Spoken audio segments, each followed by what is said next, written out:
ఎడారిలో నీళ్లు దొరకడం ఎంత కష్టమో గడిచిన 5 సంవత్సరాల్లో జగన్ గారి పరిపాలనలో జాబులు దొరకడం కూడా అంతే కష్టం.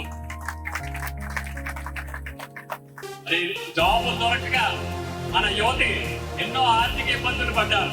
జగన్ రెడ్డికి సంపద సృష్టించడం చేత కాలేదు.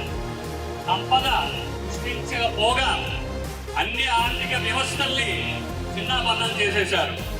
మాట్లాడితే ఆ బటన్ నొక్కి ఇక్కడ డబ్బులు వేసాం, ఈ బటన్ నొక్కి అక్కడ డబ్బులు వేసామని చెప్పడం తప్ప యువతకి ఎప్పుడైనా ఉద్యోగాలు ఇచ్చారా? ఎప్పుడైనా ఆదుకున్నారా? ఎప్పుడైతే సంపద సృష్టింపబడుతుందో అప్పుడు మన రాష్ట్రానికి పెట్టుబడులు వస్తాయి, కంపెనీలు వస్తాయి, ఉద్యోగ అవకాశాలు మెరుగుపడతాయి.